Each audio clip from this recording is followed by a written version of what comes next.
Horas, jua-jua untuk kita semua. Secara Batak akan mencoba mengkritisi video Guru Gembul tentang Batak.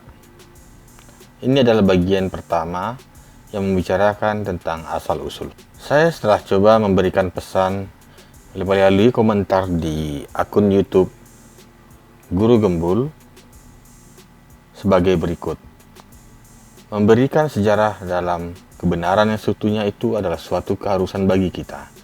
Karena sedikit penyimpangan maka akibatnya bisa fatal karena kita dan generasi kita bisa belajar di hal yang salah. Saya salah satu admin secara Batak YouTube dan grup Facebook, juga Batak Web ID, bermohon kepada Guru Gembul memberikan saya waktu diskusi hanya kita berdua satu melawan satu lewat Zoom sekalian live streaming di Facebook atau YouTube biar yang lain bisa menyaksikan. Untuk menguji uraian Guru Gembul di link ini dan hanya fokus ke link ini yaitu videonya yang berisi tentang Batak. Kita akan beradu dengan menyajikan sumber-sumber dari literasi yang Guru Gembul sebut. Semoga kiranya Guru Gembul bersedia dan punya waktu bagi saya demi kebenaran sejarah. Silahkan menghubungi email saya. Namun demikian, saya sudah coba membuat komentar, tiba-tiba komentar dalam beberapa detik hilang. Dan saya coba lagi hingga ada puluhan komentar yang saya buat dan semuanya hilang lenyap. Saya juga mencoba untuk menghilangkan .id @gmail dengan kata-kata yang lain, tetap juga hilang. Tidak jelas kenapa bisa hilang. Mari kita saksikan bagian pertama tentang asal-usul Batak. Kita akan dengar pertama uraian dari Guru Gembul. Dilihat dari bahasanya, kita mengetahui bahwa orang-orang Batak itu adalah rumpun Austronesia, sama seperti orang-orang Nusantara kebanyakan. Dan karena itu, maka mereka itu seharusnya berasal dari Taiwan atau Asia yang bermigrasi ke Nusantara ribuan tahun sebelum Masehi. Orang-orang yang bermigrasi itu kemudian terbagi menjadi dua bagian. Yang pertama itu adalah orang-orang Proto-Melayu yang datang ke Nusantara di awal-awal sekitar 2500 tahun sebelum Masehi, membawa kebudayaan zaman batu. Jadi, penuturan Guru Gembul, Batak seperti juga orang-orang di Nusantara adalah penutur bahasa Austronesia yang berasal dari Taiwan. Jadi sejauh ini yang jelas adalah Taiwan adalah asal mula dari bahasa, bukan asal usul manusia. Disebut orang Batak adalah rumpun bangsa Austronesia, bukan orang Batak saja, tetapi semua orang di Nusantara dan Asia Tenggara sampai ke Karibia dan pulau-pulau Pasifik disebut bangsa Austronesia. Bangsa Austronesia ini maksud di sini adalah penutur bahasa Austronesia. Dan bahasa Austronesia berasal dari Taiwan menurut para ahli. Jadi tidak serta-merta karena kita penutur bahasa Austronesia, maka kita berasal dari Austronesia. Kemudian disebut nenek moyang Batak itu adalah masuk dalam kelompok Proto-Melayu beserta beberapa suku bangsa di Nusantara. Ya, ini juga menjadi pertanyaan seolah-olah nenek moyang kita itu Batak satu kelompok, Minang datang satu kelompok, kemudian Melayu datang satu kelompok, Jawa datang satu kelompok, begitu seterusnya. Jadi ini juga banyak dinarasikan oleh para sejarawan, baik yang memang di akademisi ataupun hanya peminat sejarah, seolah-olah nenek moyang suku-suku bangsa, terutama di Sumatera ini datang sendiri-sendiri. Bukan satu yang kemudian dipengaruhi oleh pendatang-pendatang lain. Bukan satu kelompok atau gelombang yang kemudian dipengaruhi oleh pendatang-pendatang lain. Ini menjadi salah satu yang saya sesalkan dalam meninjau sejarah kedatangan nenek moyang kita.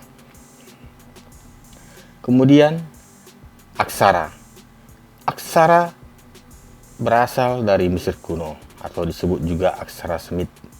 Kemudian berkembang ke daerah Jazirah Arab Timur Tengah, lalu ke India, masuk ke Jawa dan Sumatera menjadi surat Batak. Jadi aksara-aksara di Nusantara juga berasal dari satu asal usul yaitu aksara Semit kuno. Kemudian manusia yang pertama dan budaya. Asal-usul manusia, leluhur dan budaya adalah dari Tibet ke Asia Tenggara. Dan ini bukan hanya leluhur Batak saja. tetapi juga ada leluhur beberapa bangsa-bangsa yang ada di Indonesia, Nusantara, dan juga di Semenanjung, termasuk juga Filipina.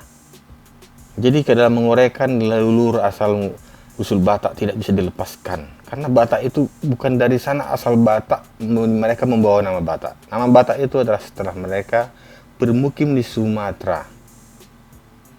Jadi gelombang kedatangan leluhur itu, entah bangsa apa dulu disebut, di Sumatera ini dan Nusantara ini adalah satu gelombang pertama kali. Selanjutnya nanti kita akan bahas. Kemudian kedatangan manusia terbaru lewat riset DNA. Profesor Herawati membagi kedatangan leluhur bangsa kita melalui 4 gelombang. Gelombang pertama sekitar 50.000 tahun yang lalu, yaitu migrasi Homo sapiens sampai di Nusantara. Gelombang kedua sekitar 4.200 tahun lalu, manusia modern datang dari Asia daratan termasuk ke Sumatera. Gelombang ketiga periode Holocene 4.000 tahun lalu, penutur Austronesia berciri ras Mongoloid. Jadi ini yang dikategorikan sebagai gelombang ketiga adalah penutur Austronesia, artinya bahasa-bahasa yang kita gunakan sekarang.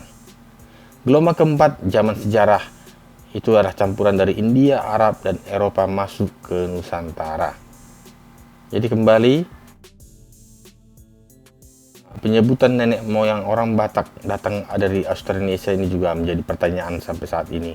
Karena yang ada adalah gelombang nenek moyang bangsa-bangsa Nusantara. Saat itu suku-suku bangsa itu belum ada. Kemudian kedatangan manusia berdasarkan riset DNA.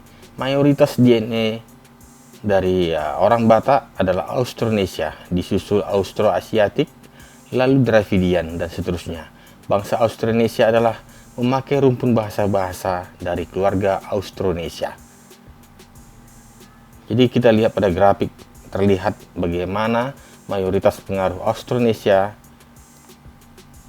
lalu dari Austroasiatik memengaruhi leluhur bangsa-bangsa di Nusantara, termasuk Filipina, terutama di Indonesia adalah Batak. Demikian untuk bagian pertama tentang asal-usul Horas Mejojua Jua-Jua.